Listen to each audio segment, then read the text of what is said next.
Moi, je m'appelle Gérard, je me présente. Je m'appelle Gérard, je suis tech lead sur l'équipe in-store qui développe les applications en magasin, sur les bornes et sur les téléphones vendeurs. Et alors, du coup, juste avant de commencer la presse, est-ce que quelqu'un peut enfin, qui ont déjà développé des applications Android ici? À main levée. Ok. Qui ont déjà développé en Kotlin ici? Ok, cool, il y en a deux, trois, parfait. Euh, cette presse, elle se veut orientée Java, donc je vous donnerai des exemples qui fonctionnent aussi bien sur des projets Java que sur des projets Android. Il y a deux, trois spécifiques en Android, je les nommerai du coup. Vous les comprendrez vite, en général c'est marqué. Euh, du coup, ben, vraiment, enfin, on le verra, mais le Kotlin s'adapte vraiment au Java, donc que ce soit sur Android, sur les projets serveurs, clients, etc.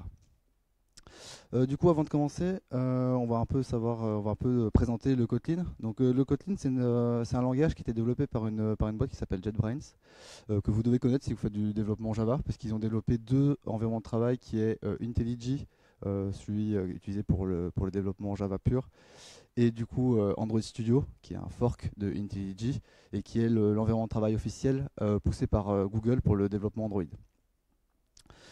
Euh, une petite présentation du coup. Le Kotlin a démarré, son développement a démarré milieu d'année 2010. Donc ça ne veut pas dire qu'il y a déjà un engouement de fou qui a commencé à ce moment-là. C'est juste les premières lignes de code qui ont commencé à être écrites par JetBrains. Euh, L'un des objectifs du Kotlin, c'est d'éviter une code base qui est importante en développement Java, puisque, enfin, pour rappel, le Java est un langage verbeux, et le Kotlin est là pour être plus concis, pour éviter des grosses code bases. On en parlera vite fait après. Il se veut aussi un langage plus moderne, donc c'est un langage fonctionnel. Arnaud vous en parlait juste avant. Et donc du coup, bah, avec les nouveaux besoins qu'on a aujourd'hui, un peu tout s'oriente vers le fonctionnel. On voit l'évolution de Java d'ailleurs, avec Java 8, Java 9 qui s'oriente de plus en plus vers une approche fonctionnelle. Et enfin, l'un des objectifs les plus importants de Java, c'était son introduction dans des codes bases existantes, dans des projets existants. C'est-à-dire que ben, en fait, le Kotlin cohabite avec le Java. Et donc du coup, un projet peut avoir des classes en Kotlin, des classes en Java et qui communiquent entre eux. On en parlera aussi un petit peu après. Du coup, il y a différents grands objectifs en termes de design qui entourent le Kotlin. Donc le premier, qui est ce que je viens de citer, c'est la compatibilité avec le Java. Donc imaginons on a une classe en Kotlin qui définit un certain nombre de méthodes et de choses qui est spécifique on va en parler aussi, mais des extensions, des choses qui sont vraiment spécifiques au langage Kotlin, eh ben, on va pouvoir les utiliser en Java et vice-versa. C'est-à-dire que si j'ai des classes Java, ben, je les instancie dans mes fichiers Kotlin, je crée des objets de mes classes Java et puis je vais les utiliser comme si c'était du Kotlin, entre guillemets.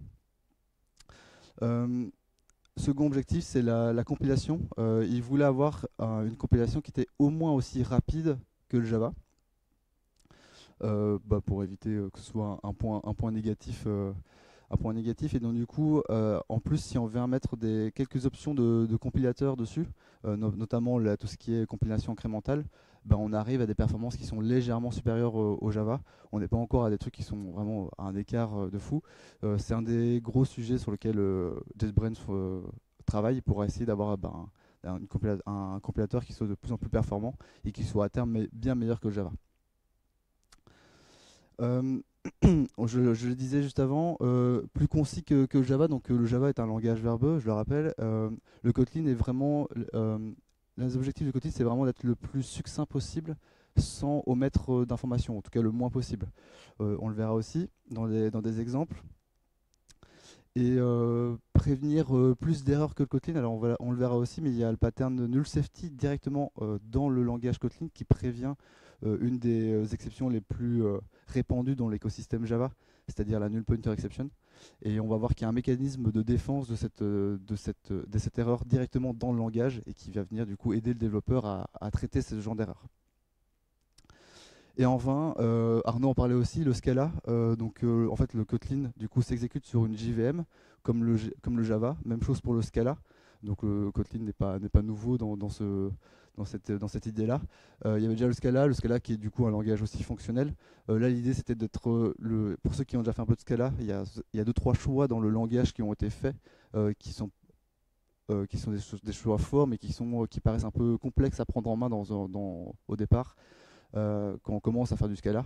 Et donc du coup, le Kotlin se voulait plus accessible d'entrée que le Scala. Alors pourquoi utiliser le Kotlin? Une raison purement dans l'écosystème Android. Donc Android, historiquement, c'est du Java. Euh, il a été annoncé donc à la dernière Google I/O de l'année passée que le Kotlin serait un langage supporté comme first language.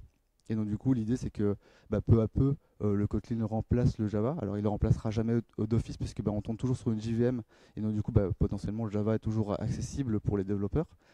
Mais dans les documentations, etc., mettre en avant d'abord le Kotlin et puis le Java si vraiment le développeur veut toujours développer en Java, à la limite après le retirer, mais toujours le permettre. On a une très très forte adoption des développeurs Android. Ici j'ai un petit graphique. Donc on commence à en 2010 on n'a pas du tout d'activité. Ah oui, donc du coup ici c'est un graphique sur le nombre de questions sur Stack Overflow qu'il y a par rapport au tag Kotlin. Donc, du coup en 2010 on n'a encore rien forcément. On est en train de développer le langage chez JetBrains. On a en 2012 la toute première release du langage qui est encore du coup en hyper alpha, hein, mais on a quelque chose qui commence à être rendu public et donc du coup on a un petit peu d'intérêt dans le machin. Et puis en fin 2015, début 2016, on a la première release et l'intérêt du coup d'une société qui s'appelle Square qui commence à un peu regarder ce que fait, les promesses du Kotlin et se dire ce serait peut-être intéressant d'intégrer ça dans nos codes, etc., enfin dans nos projets. Et pour ceux qui ne connaissent pas, Square aujourd'hui développe un certain nombre de librairies qui sont très très largement utilisées dans tous les codes, dans tous les projets Android un peu partout dans le monde. Donc, du coup, leur force de frappe est assez importante. Et donc du coup là, on voit à partir de la première release un intérêt qui commence à grandir. Et donc du coup, le Google I/O se situe plus ou moins ici.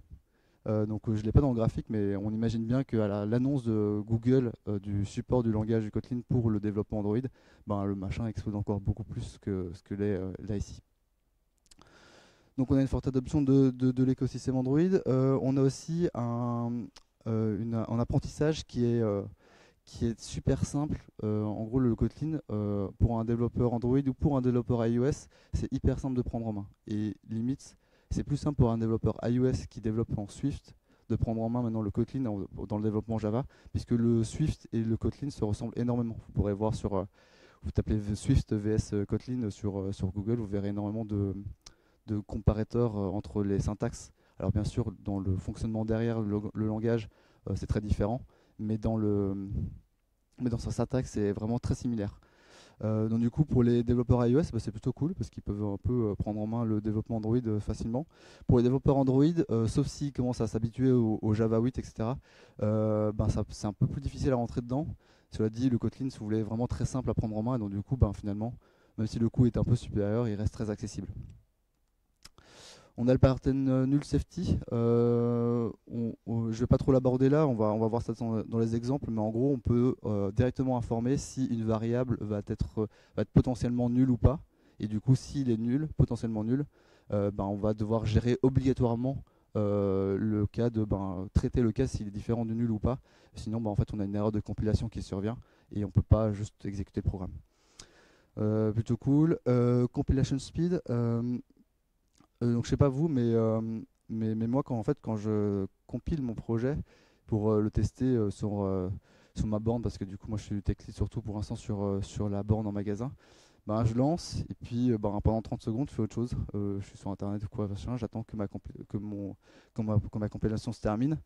Et j'aimerais bien en fait être un peu plus productif quand même parce que franchement ça me gave de devoir attendre au moins minimum 30 secondes avant que le truc se lance.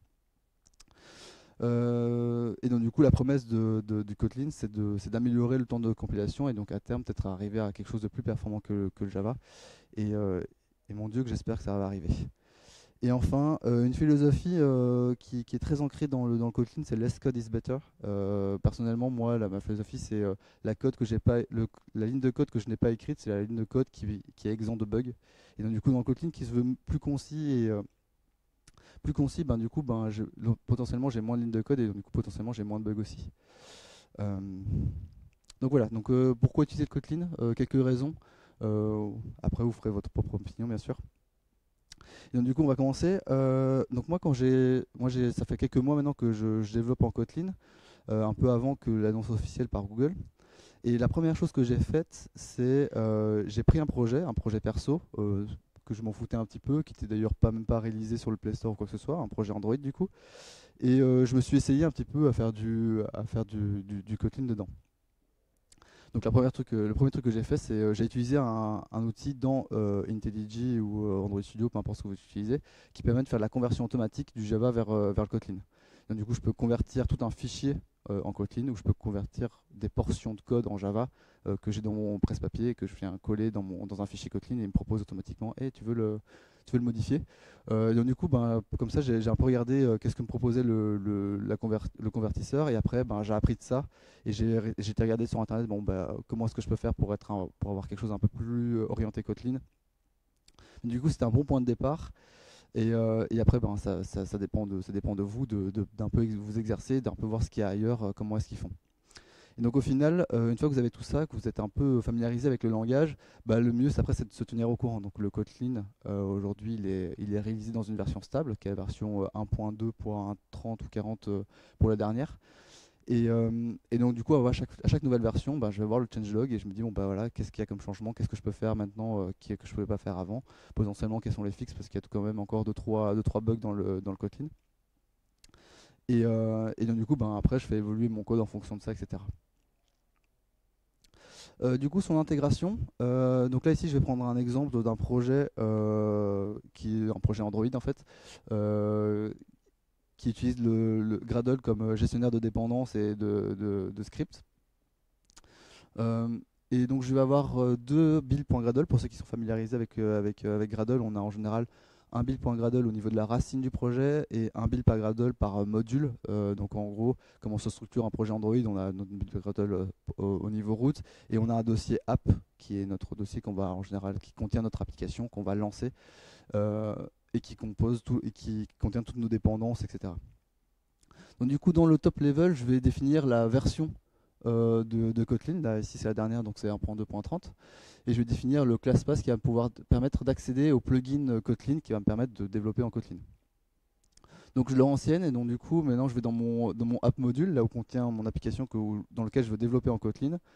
J'applique le plugin Kotlin, le plugin Kotlin Android et dès lors, même sans renseigner ceci, je peux développer en Kotlin si je veux dans mon projet. J'ai rien de plus à faire. Puis après, si je veux un certain nombre de classes utilitaires, notamment tout ce qui est collection orienté Kotlin, je vais récupérer la stdlib qui contient un certain nombre de choses qui ne sont pas dans le langage directement, mais qui peuvent être ajoutées comme dépendance.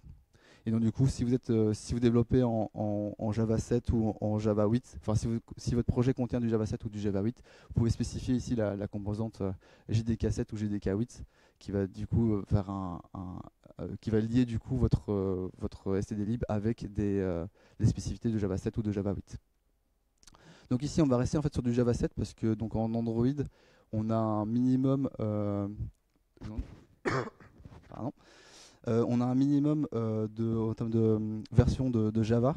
Et la version Java 8 va venir que plus tard dans les API minimum qu'on va supporter.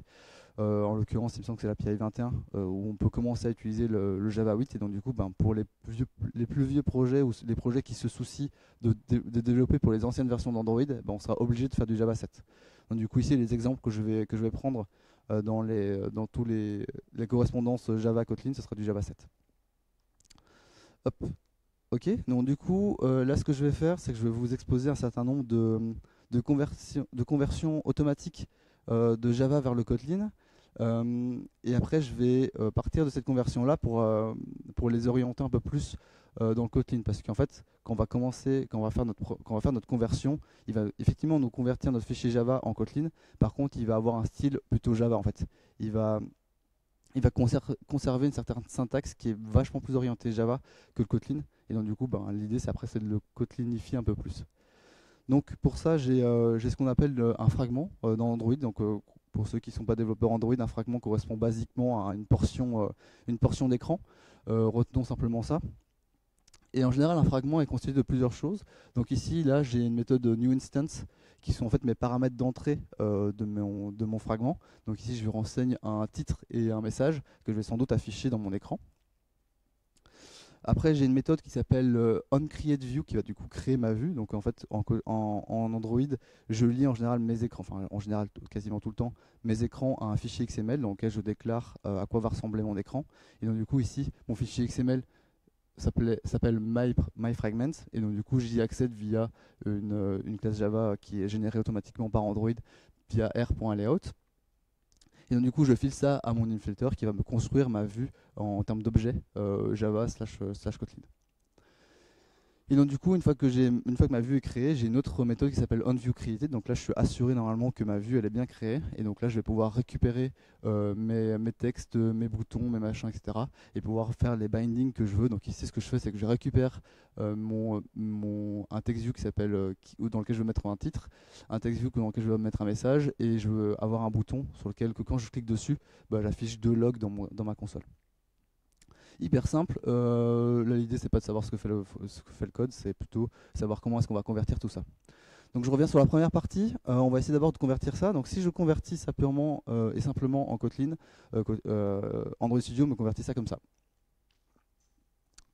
Donc grosso modo ici, en fait, ce que j'ai, c'est que j'ai toujours la déclaration de ma classe. On voit un peu de sucre syntaxique, je mets 2 points, etc. Peu importe.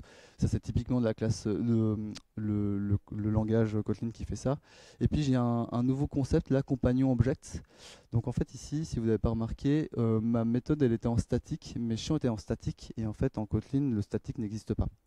Alors, pour faire comprendre aux développeurs Java un peu la notion de compagnon, un rapprochement facile, c'est simplement dire bon, bah, les compagnons, c'est le nouveau statique en Kotlin. En vrai, c'est pas ça, simplement. C'est simplement un nouveau concept, mais pour les développeurs Java, c'est plus simple de se le figurer comme ça pour bien comprendre, pour faire une entrée en matière. Et donc du coup j'ai ça, par contre cette génération-là, elle fonctionne, elle compile, etc., il n'y a pas de problème, mais elle n'est pas super orientée Kotlin. Donc la première chose qu'on va faire, c'est supprimer les petits champs qui sont là, qui étaient dans mon compagnon, et la mettre au niveau top level de mon fichier.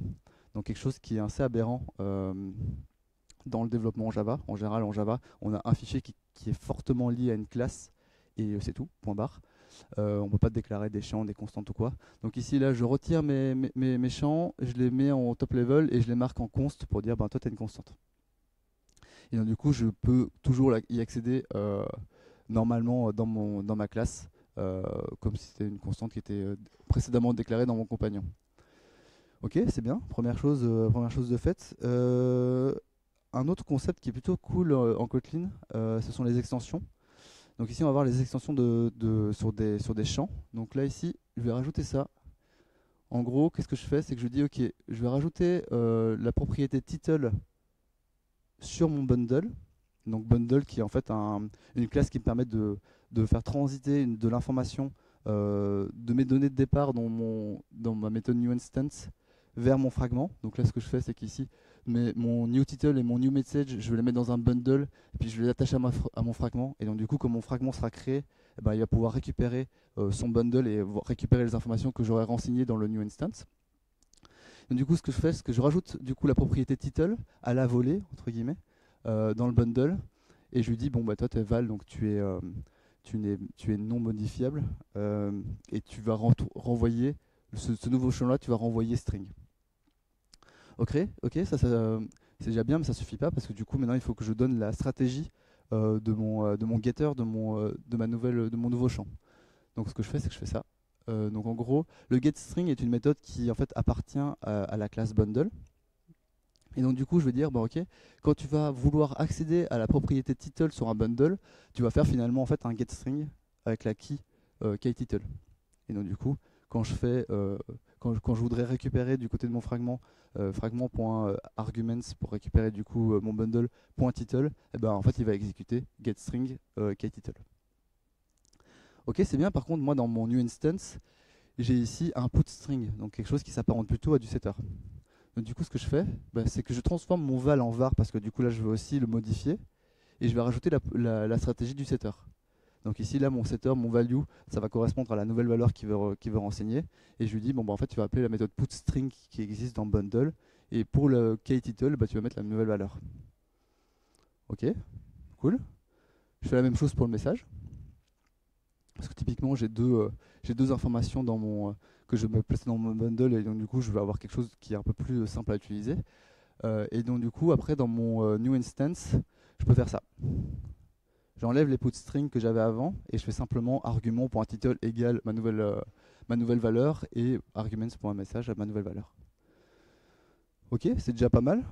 Personnellement, moi je préfère lire ce genre de code là que lire mes putString un peu partout, etc. Mais à mon avis, je peux encore faire mieux. Je peux un peu orienter ma méthode newSense à un truc un peu plus Kotlin. Euh, Et donc du coup, je peux faire oui. Donc je me recentre du coup sur la new instance. Le reste, je le mets comme acquis. Et donc là, ce que je veux faire, c'est que je veux appliquer. En fait, ce qui me gêne là ici, c'est mes arguments devant. En soi, ça me dérange pas, mais j'aimerais bien du coup directement créer mon bundle et initialiser ces champs, euh, sachant que je suis déjà dans le scope de bundle. Donc ici, j'ai la méthode apply qui va faire ok, je vais créer un nouveau bundle.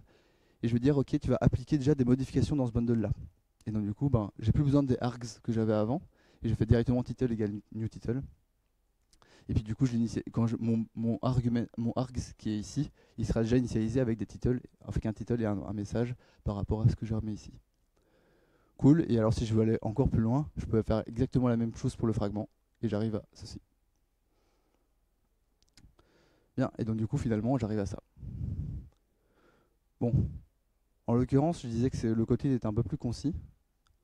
Là, je passe de quelque chose qui faisait peut-être 15 lignes de code et à quelque chose qui fait, à vue d'œil, une vingtaine de lignes de code. C'est moins concis. Par contre, le code ici est bien plus lisible pour moi et je me concentre uniquement sur l'essentiel à l'intérieur de ma classe. Personnellement, donc du coup, effectivement, là, dans ce cas-ci précis, j'ai un peu augmenté le nombre de lignes de code. Par contre, j'ai amélioré la lisibilité de mon code. Ok, voyons voir l'inverse, là où maintenant je vais améliorer, je vais rendre plus concis mon code. Donc j'ai cette méthode-ci, onCreateView. Alors ici, qu'est-ce que j'ai? Donc c'est une méthode qui renvoie une vue qui est marquée @nullable, qui est du coup une annotation qui est dans les dépendances Java et qui indique du coup que potentiellement, si je voulais, je pouvais renvoyer nul dans cette méthode. Et après, j'ai trois paramètres. Un qui n'a aucune stratégie à ce niveau-là, qui est juste, on se dit bon voilà, normalement ça devrait pas être nul, mais je te dis pas que ça peut pas l'être. Enfin, je te dis pas explicitement que ça peut l'être. Et puis après, j'ai deux autres paramètres qui eux aussi peuvent être nuls. Et puis je fais des trucs dedans, je fais l'inflate, etc. Ok, très bien. Je convertis ça en Kotlin. Alors qu'est-ce qui se passe? Donc ici, j'ai la déclaration de ma méthode. À la fin ici, j'ai la valeur que me retourne, enfin le type que me retourne ma méthode, et on voit que j'ai du coup un view point d'interrogation. Point d'interrogation voulant dire en fait, toi tu peux être nul ou pas. C'est un peu les boîtes pour ceux qui étaient là à la présentation d'Arnaud. Très bien. Et après, j'ai mes deux autres paramètres, la container et save instance state, qui sont view group et bundle, qui peuvent être nuls aussi. Très bien. Et par contre, le premier paramètre où je spécifie rien du tout, enfin où le framework Android me spécifie rien du tout. Là, il a aussi rajouté le point d'interrogation. Alors pourquoi? Parce qu'en fait, le Kotlin part du principe que sauf s'il y a une contre-indication explicite qui dit ça peut pas être nul, avec la notation @not nul, tout le reste pourra être nul. Et donc du coup, je suis obligé de gérer que potentiellement ça c'est nul. Et donc du coup, si je veux utiliser le inflator comme je le faisais avant, je vais être obligé d'implémenter la stratégie de s'il est nul, je fais quelque chose d'autre. Donc là, c'est ce que je fais. J'ai mon inflator. Alors le point d'interrogation juste après le inflator, ça veut dire ok, si tu es nul, tu t'arrêtes là. Tu vas renvoyer nul et donc du coup, tu vas rien faire. Et si t'es pas nul, tu vas faire le inflate. Ok, très bien. Donc du coup, partant du principe que je suis pas nul, donc je vais aller sur ce branchement-ci et je vais faire ce que faisait exactement précédemment mon code. Et par contre, s'il est nul, donc tout ceci, ça c'est nul. Donc du coup, il part du principe que tout ça renvoie nul. Et donc du coup, avec l'opérateur Elvis, pour comprendre ça, je vous invite basculer votre tête. Et du coup, je vais implémenter la stratégie de si je suis nul, ben en fait, je vais faire ça. Pour ceux qui n'avaient pas compris, voilà.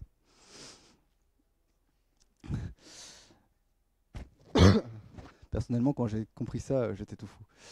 Euh, ok, dernier point, enfin dernière partie de notre code. Je vais convertir la méthode onViewCreated en Kotlin. Ok, donc là j'ai mon classe Java, j'ai mes propriétés, j'ai mes affectations, etc. Je convertis, j'arrive à ça. Donc qu'est-ce que j'ai là? J'ai mes trois propriétés qui sont là au-dessus, qui sont du coup de type TextView toujours, qui peuvent être nulles parce que ben, j'ai pas de données de contre-indication comme quoi ils pouvaient pas l'être. Il les initialise automatiquement en nul. Il les met en var parce que ben, j'ai pas dit que c'était des finals, etc. Et après, dans le corps de ma méthode, j'ai plusieurs choses. Alors, j'ai ici mes paramètres qui peuvent être nuls parce que ben, j'avais pas de contre-indication non plus. Lui ne donnait rien du tout comme annotation, donc forcément il devient nul. Lui disait qu'il pouvait être nul, donc il reste nul. Donc ici, j'ai bien view point d'interrogation et bundle point d'interrogation. Et puis après, j'ai mes affectations. Donc je vais récupérer depuis view, je vais faire un fan view by ID dessus et je vais initialiser mon text view. Alors ici, on a un nouvel opérateur qui sont les doubles points d'exclamation.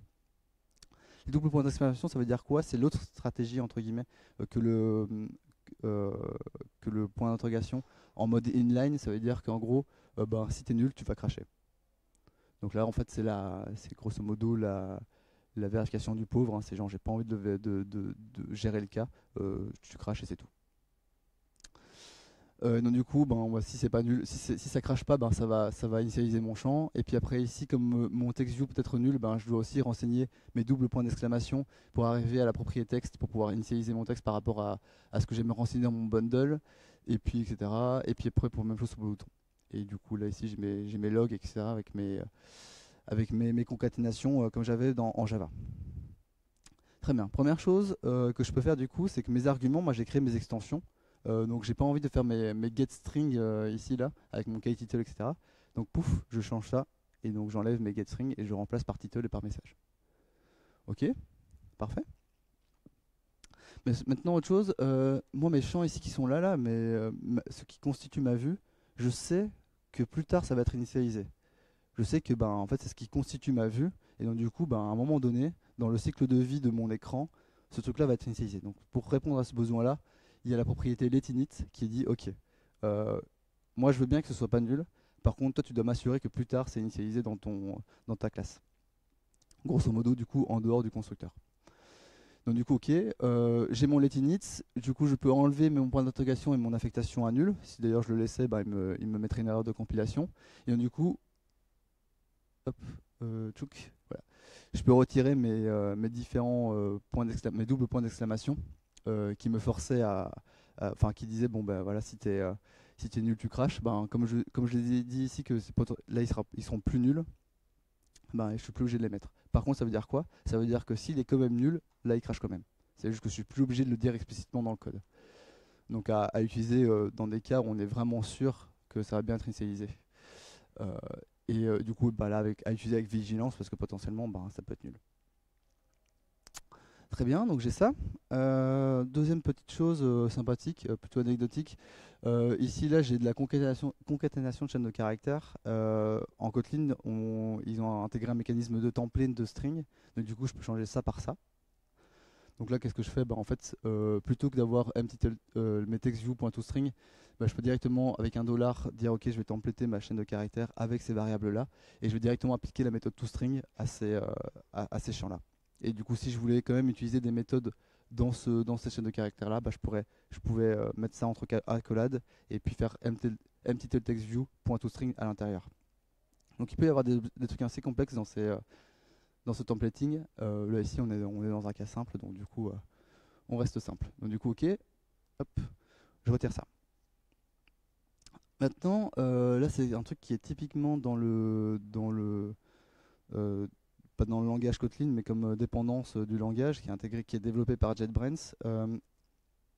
Ce qu'on peut faire c'est qu'on peut utiliser un nouveau plugin de Kotlin qui s'appelle Kotlin Android Extension qu'on va devoir rajouter du coup dans le build.gradle du module dans lequel on veut utiliser la fonctionnalité et qui va nous permettre de faire une chose qui va nous permettre de faire ceci.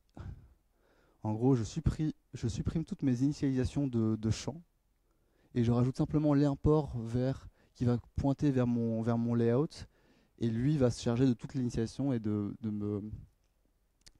toute l'initialisation et qui va me dire ok c'est bon, t'inquiète pas, tu n'as pas à te préoccuper de ça, moi je m'en charge.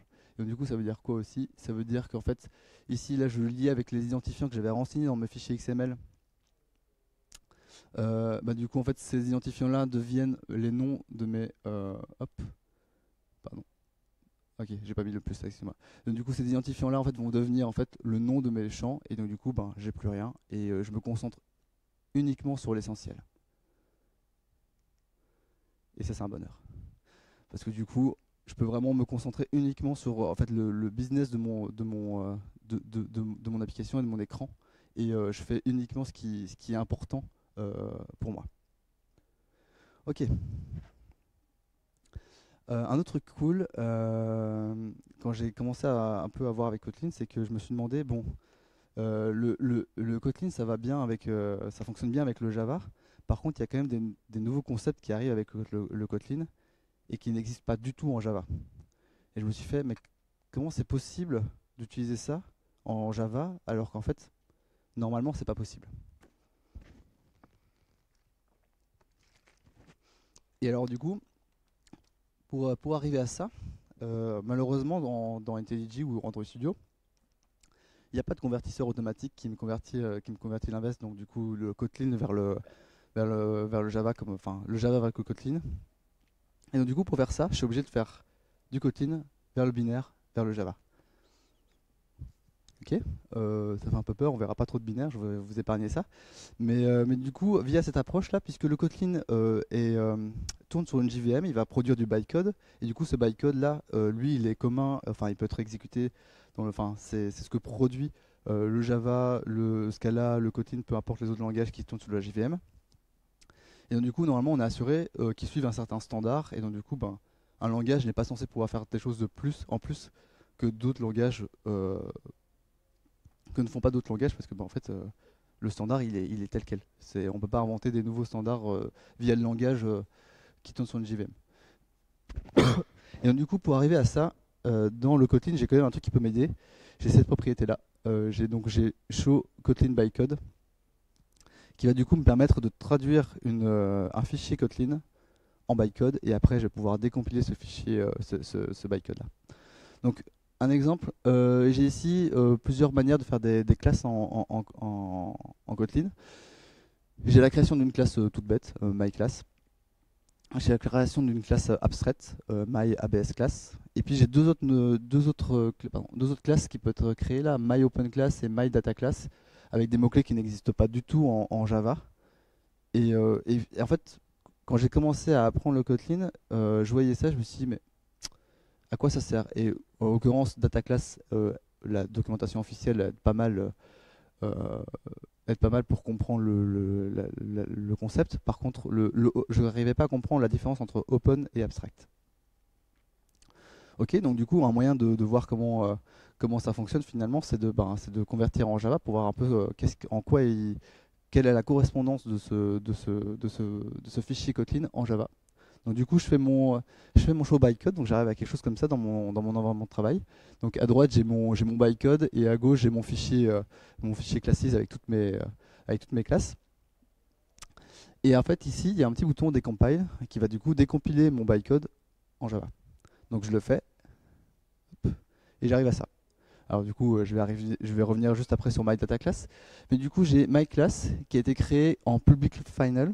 En fait, sauf contre-indication en disant bon ben moi je veux qu'il soit pas final ou je veux qu'il soit pas public. Tout ce qui est créé en Kotlin est toujours public final. Donc ok, j'ai créé ma classe, myABSClass. Du coup, ben, je retrouve mon abstract de Java.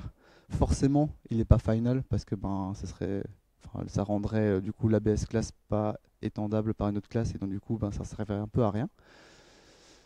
Si une classe mère pouvait pas avoir une classe fille quoi. Donc du coup forcément c'est un des mots-clés qui enlève le final. Et après j'ai myOpenClass en fait qui est une classe qui est instanciable et qui peut être étendue. Et donc du coup en fait la différence entre open et ABS class bah, c'est ça. Et donc du coup en fait alors qu'il y avait pas mal d'explications dans la documentation de Kotlin que j'ai pas forcément compris. Bah, en faisant ça, bah, j'ai directement compris en fait la différence.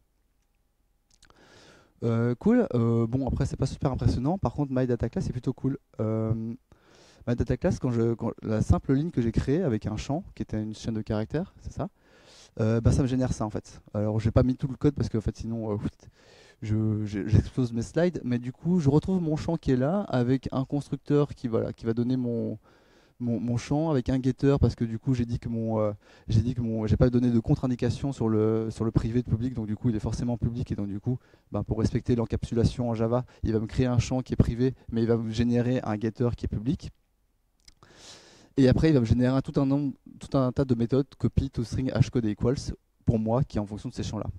Typiquement les data classes c'est hyper pratique pour tout ce qui est classe du modèle. Donc moi, quand j'utilise les services de Decathlon, bah, je crée que des data classes, et du coup, bah, j'ai déjà toutes les méthodes toString, etc. Notamment equals, hashcode qui sont plutôt pertinentes.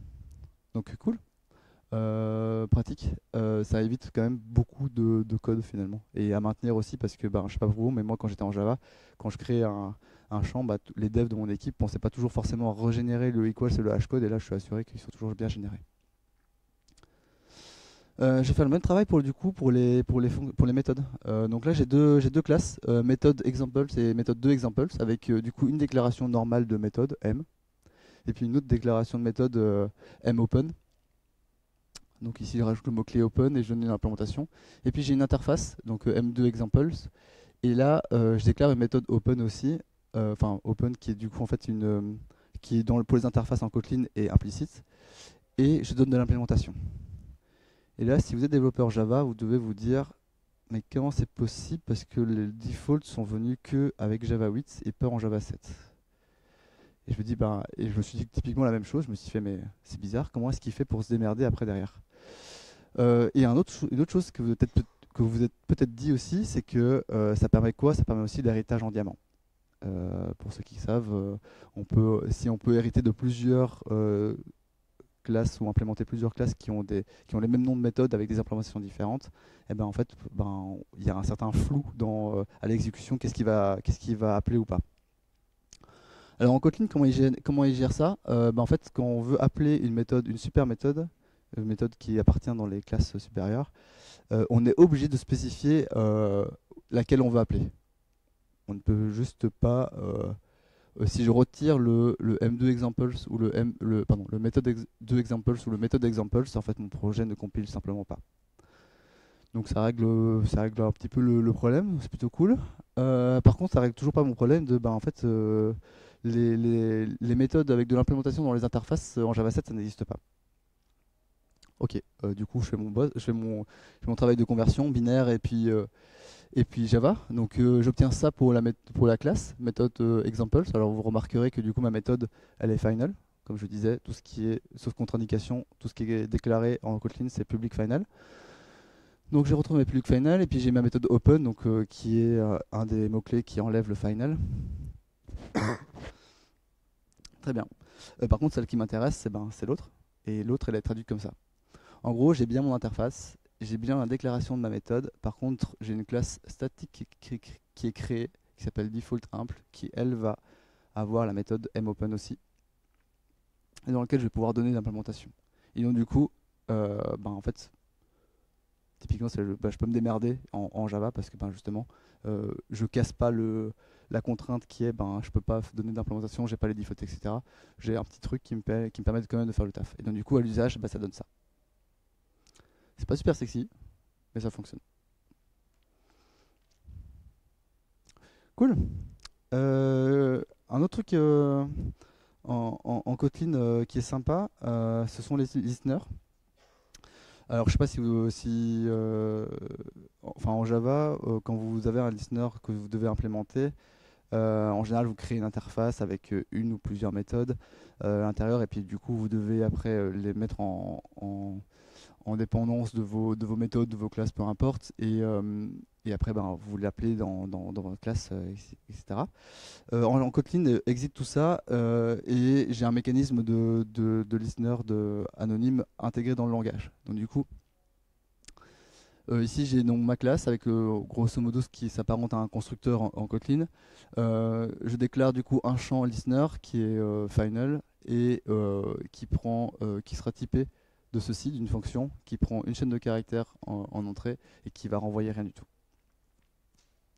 Très bien. Et du coup, à l'usage, eh ben, je fais le listener entre parenthèses le paramètre que je veux renvoyer à celui qui m'a instancié. Et du coup, ben, là ici dans l'initialisation de ma classe, eh ben, je peux donner l'implémentation de ma lambda et donc ça sera appelé au moment où je vais appeler m.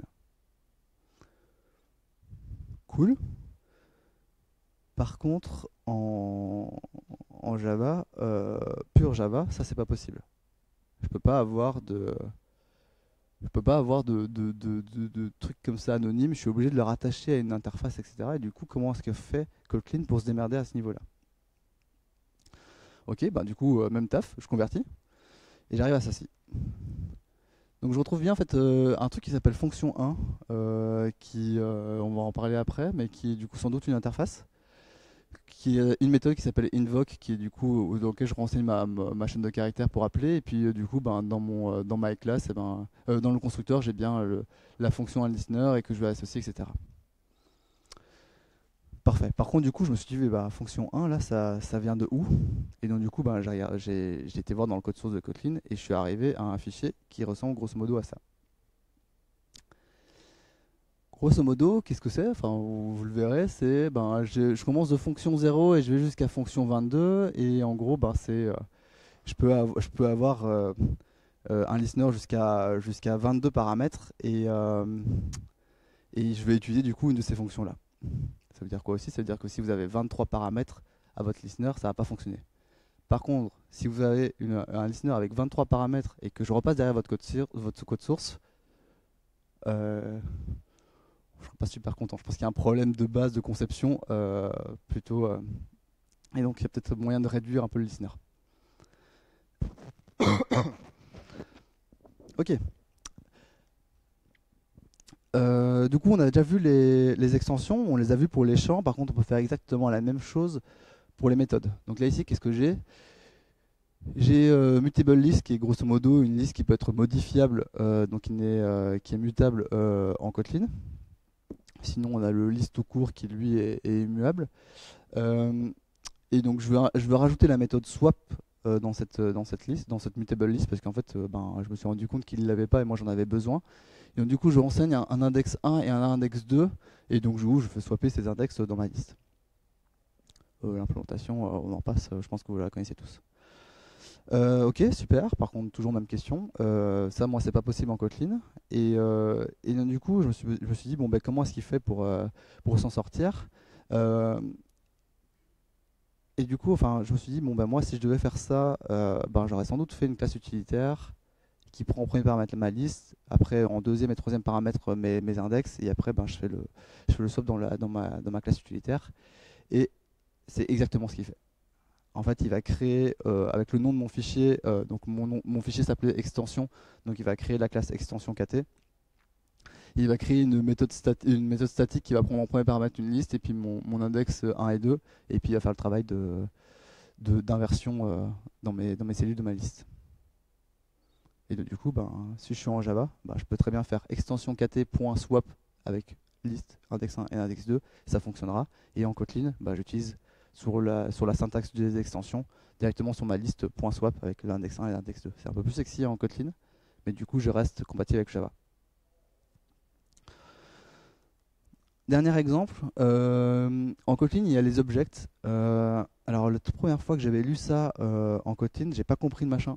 Je me suis fait, mais à quoi ça correspond? Enfin, du coup, c'est un truc que je peux pas instancier, quoi. Je comprenais pas trop. Et du coup, ben, comme d'hab, je fais le convertisseur. Donc là, ce que j'ai, c'est que j'ai un object, myObject, avec du coup une propriété test, et que je modifie après à l'usage. Je convertis ça en Java et j'ai ça.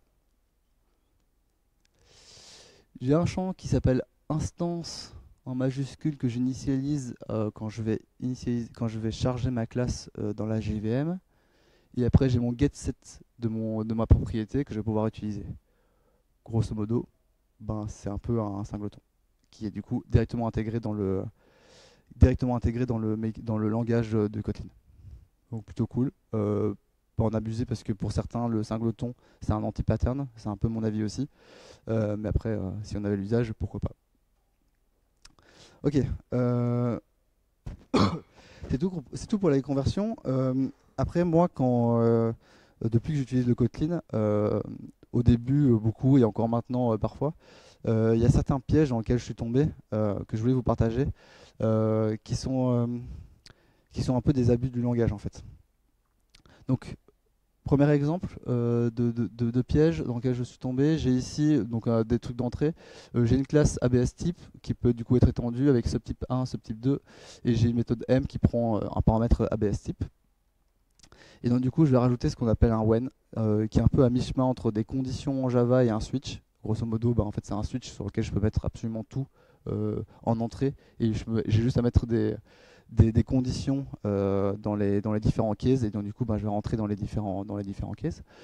Donc du coup, bah, je mets mon type class, et donc je vérifie si oui ou non ça c'est type 1, type 2, et je fais quelque chose, et sinon je fais autre chose. Basique. Après maintenant, je rajoute ici des children dans mon subtype 2, dans lequel je vais dire, bon, toi tu as une liste de ABS type, et donc, du coup, ben, dans mon usage, ben, je veux itérer, si je suis en cas de subtype 2, ben, je vais itérer sur ma children, et après je vais faire un when dessus, et je vais faire autre chose sur mes subtypes 1, 2 de mes enfants. Alors typiquement, ça c'est un exemple assez simple, ça n'a pas l'air oups, ouais, c'est bon. Ça n'a pas l'air très complexe comme ça. Par contre, en fait, le when est assez sexy à utiliser. Et en fait, on a tendance à un peu à l'utiliser partout et à mettre toujours, enlever toutes les conditions qu'on a dans notre projet et utiliser que des when. Et en fait, du coup, le piège dans lequel je tombe et mon équipe tombe aussi souvent, c'est ben en fait le when qui est un truc un peu plus sexy à utiliser et à regarder. Finalement, comme on le met partout, ben parfois ça devient même plus complexe à avoir des when partout que d'avoir des simples conditions. Donc du coup, bah, en fait, ce qu'on s'est dit, c'est qu'on a fait une réunion avec toute l'équipe et on s'est dit, bon, bah, ok, le when, on l'utilise que dans ces cas-là. En l'occurrence, nous, on s'est dit, bon, bah, s'il y a simplement une ligne dans le when, ou un appel de méthode dans le when, etc., on va utiliser un when, sinon on va plutôt privilégier la condition. Après, ça se discute au cas par cas dans les reviews, mais c'est pour justement éviter d'avoir un, un code qui peut vite devenir illisible. Pardon. Deuxième piège, du coup il y a les extensions. Il y a déjà plusieurs extensions qui sont listées, enfin qui sont dans le langage. J'ai toList, toInt, join toString, etc. Enfin, il y en a un certain nombre. Il y a beaucoup trop long pour tous les lister, bien sûr. Euh, et donc du coup, en fait, on a envie de créer nos propres extensions aussi. Forcément, quand on arrive à un problème enfin quand on développe un algo dans notre code source, et on se dit ah, putain, ça serait trop bien d'avoir un truc où enfin, je vais faire un traitement que sur ma liste là, et je vais faire une extension qui va faire ça automatiquement, et du coup, je peux le réutiliser partout, et ça sera beaucoup plus beau. Et après, on fait ça, on fait ça, on fait ça, on fait ça un peu pour tout, et finalement, on arrive à quelque chose comme ça. Et en fait, on arrive à une extension qui fait un peu le monde en fait. Et, et du coup, on déplace tout le code dans les extensions et finalement, bah, en fait, les extensions deviennent hyper complexes et juste immatenables parce que tout est caché derrière les extensions et donc, bah, en fait, ça devient contre-productif d'utiliser les extensions plutôt que la manière un peu plus standard de développer. Donc du coup, ben, là, ce qu'on s'est dit, c'est qu'avec l'équipe, c'est que si l'extension qu'on veut développer est quelque chose de hyper simple et qui va faire quelque chose de précis, ben, on va créer l'extension associée. Sinon, on va plutôt utiliser des méthodes, etc. dans nos classes, tout ça, les l'encapsulation visuelle, etc. Ok, ça c'était pour les pièges. Je vais un peu accélérer parce que je vois qu'il est déjà 47.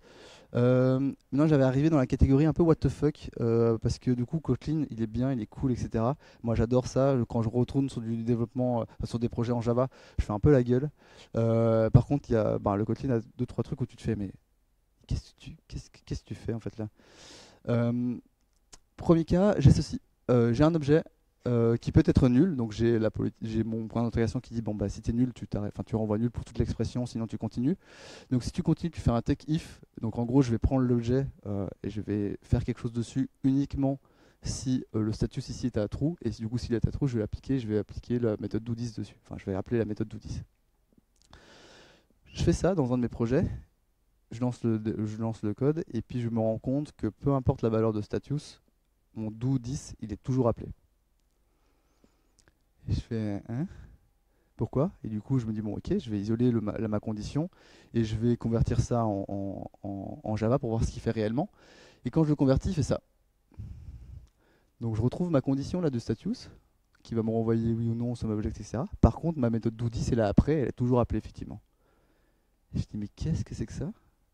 Et du coup, je regarde un peu sur internet, tout ça, et je me dis, bon, bah ok, c'est pas normal, comment je règle mon problème? Et donc, du coup, j'ai découvert qu'en fait, j'avais oublié ce point d'interrogation. Et en mettant ça, j'obtiens ça. Et je fais, hein? Et genre, je comprends pas pourquoi, et en fait, du coup, en faisant un peu plus de recherche, je me rends compte que ça, c'est possible. Et donc, du coup, bah, forcément, en fait, il va faire ça sur le nul, et donc, du coup, il va d'office faire le do10, parce que bah, dans le cas où c'est nul ou pas, bah, il va faire le do10. Et du coup, je suis obligé de spécifier que je veux gérer le cas non nul pour dire, bah ok, sinon tu fais ça. Dans un peu ce qui est dit sur Internet, il y a un peu deux écoles, ceux qui disent que c'est normal, ceux qui disent que c'est pas normal. Personnellement, je trouve pas ça normal, mais chacun se fait sa propre opinion là-dessus. Deuxième truc un peu what the fuck, j'ai trois classes, ma classe 1, ma classe 2, ma classe 3, avec du coup ma classe 2, deux champs qui peuvent être non nuls, qui sont des chaînes de caractères, et un seul champ ici dans ma classe 3 qui lui a une dépendance à ma classe 2 qui lui peut être nul. Ok, j'utilise, je vais initialiser là une variable m qui sera typée de ma classe 2 que je spécifie, ma classe tout court, que je spécifie nullable. Bon, je l'initialise, mais potentiellement ça peut être un paramètre, peu importe. Et du coup, le Kotlin me force à gérer le cas nul. Et donc, du coup, je suis obligé de mettre m différent de nul. Et puis, du coup, je peux appeler les méthodes que je veux sur m. Donc là, on peut voir la surbrillance que IntelliJ ou Android Studio me met sur ma variable qui me dit, OK, à partir de là, dans ce bloc-là, tu peux utiliser m sans souci. Tu as déjà vérifié que ton m était différent de nul. Très bien. Par contre, moi, je sais que mon m il sera d'office différent de nul dans ce cas-ci précis. Donc, en gros, là, je m'en fous. Je mets deux points d'exclamation. Alors on est bien d'accord que normalement bah, j'enlève ça et j'ai plus de problème, mais là c'est pour la démo. Donc je dis ok, deux points d'exclamation, et puis après du coup il me dit bon bah ok, t'as déjà vérifié juste avant que m doit être différent du nul, sinon tu vas cracher, donc du coup t'as plus besoin de le vérifier ici. Ça me semble assez normal. Et du coup, même chose ici, là j'ai ma classe 3 qui est du coup pour rappel dépendance à ma classe 2 avec deux chaînes de caractères. Classe étant pouvant être nul, et bah du coup je dis bah là tu vas cracher sinon. Là en l'occurrence je suis sûr que je l'ai bien initialisé, donc je dis ok c'est bon, t'inquiète pas. Et puis du coup bah il me dit après bon bah là c'est bon. Normalement il est censé cracher avant s'il doit cracher, donc peut-être t'es plus obligé de le vérifier s'il est nul ou pas. Ok, tout ça ça me semble pas trop déconnant. Kotlin est content, moi je suis content, etc. Après j'ai ça, j'ai ma classe 4 qui lui va déclarer un champ my class 2 qui peut être nul. Là en l'occurrence je mets nul, mais je peux mettre une utilisation, peu importe. Et je fais ça. Du coup ici là je fais ma classe, j'ai d'instance de ma classe 2 et je fais point test et je dis bon moi je veux pas vérifier enfin je veux pas mettre de politique de différent nul ou pas. Euh, Crash s'il faut, donc en l'occurrence là il va cracher. Et ici c'est cette ligne ici, alors que j'ai bien dit que tu vas cracher avant, il me met erreur ici, le compilateur. Je fais quoi? Bon ok, c'est un peu bizarre mais c'est pas grave, je vais du coup mettre tout ça dans une condition différente nulle et puis du coup il va me foutre la paix là-dessus. Et je fais ça et en fait il me force toujours à mettre mes deux points d'exclamation. Et je fais mais qu'est-ce que c'est que ce bordel? Et en fait il n'y a pas trop de réponse à ça en l'occurrence. C'est d'un avis un peu plus ou moins commun, c'est pas normal, ça devrait pas. Et c'est uniquement lié à tout ce qui est lié aux champs qui peuvent être nuls. Donc c'est un peu contaminant quand même. Euh, et donc on est obligé de le vérifier, etc. Donc j'espère que ce truc what the fuck là sera bientôt ou prochainement plus d'actualité parce que je trouve pas ça normal. Du coup, pour résumer, pardon. Pour résumer, aujourd'hui, donc le Kotlin, il est réalisé depuis 2015 en sa version, dans une version vraiment de release. Donc il est assez mature aujourd'hui, ça fait plusieurs années. Là maintenant, il a été officialisé comme langage par défaut, enfin comme langage, comme first language dans le développement Android. Donc en l'occurrence, il est mature, il est ready pour la production. Chez nous, dans l'équipe InStore, la totalité de nos applications sont en cours de migration. Certains sont déjà totalement migrés en Kotlin. Ça fonctionne plutôt bien en production et du coup ben, pour les projets qui sont complètement migrés on a quasiment plus d'une pointeur exception. Les seuls qu'on a encore c'est ceux qui étaient en double point d'exclamation du coup. Euh, ce point-là est hyper important parce que du coup, on peut faire une migration en douceur. C'est-à-dire que ben, quand on a commencé à migrer en Kotlin, on a migré certaines fonctionnalités directement en Kotlin, on a converti d'autres dans des US techniques, pure techniques qu'on avait donné, qu'on a soumis à nos PO. Et donc du coup, ben, en fait, finalement, ben, par exemple, moi, nos gros projets, ouais, ils sont migrés à hauteur de entre 50 et 80%. Ça dépend les projets. On continue à les migrer continuellement à travers les sprints. Du coup, ça veut dire quoi aussi? Ça veut dire que toutes les librairies qui sont développées en pure Java, eh ben, elles sont toujours compatibles aussi avec le Kotlin. Donc du coup, bah, nous, on n'a pas changé notre stack technique en termes de dépendance. On utilise toujours les mêmes et ça fonctionne toujours très bien en production. Euh, une facilité de prise en main et une forte adoption de la communauté, ça veut dire quoi? Ça veut dire que bah, déjà, moi, mon équipe, quand elle a commencé à développer en Kotlin, effectivement, ils avaient bien sûr deux, trois questions avant. Je les ai redirigés vers deux, trois références, notamment celle qui a le plus de valeur pour moi, c'est la documentation officielle qui est hyper fournie. Et forte adoption de la communauté Android, pourquoi c'est important? Bah, en fait, quand ils ont un problème, en général, Stack Overflow maintenant a la réponse et il y a énormément d'ébullition qui se met autour du Kotlin. Donc, on est rarement perdu, on est rarement tout seul sur nos problèmes. Et enfin, Be Curious. Le travail que j'ai fait de conversion en Java Kotlin est facile, en Kotlin Java il l'est moins. Essayez de comprendre les choses, savoir comment ça fonctionne. Ça vous permettra du coup de mieux comprendre pourquoi est-ce que c'est possible ou pas et qu'est-ce qui est fait derrière pour mieux connaître votre langage si un jour, enfin, si vous décidez de faire du Kotlin. Moi, ça me semble hyper important de savoir comment fonctionne mon langage pour pouvoir après savoir bah, comment je peux au mieux l'utiliser. Euh, En l'occurrence, parfois, dans certains concepts du langage, il va créer des objets ou pas. Donc, du coup, je peux savoir si telle chose sera plus coûteux ou pas. J'ai pas du tout parlé des extensions inline, mais en gros, une extension qui n'est pas marquée inline, il va créer des objets derrière, alors qu'une fonction inline, il va pas en créer. Donc, du coup, forcément, si on peut créer des fonctions inline, ben, elles seront plus performantes et moins coûteuses en termes de mémoire, surtout, que les fonctions qui sont pas inline. Donc, du coup, soyez juste curieux de comment fonctionne votre langage, que ça fonctionne. C'est correct pour le Kotlin, mais pour tous les autres langages. Et, euh, bah, vous ne pourrez être que meilleur en connaissant comment fonctionne votre langage.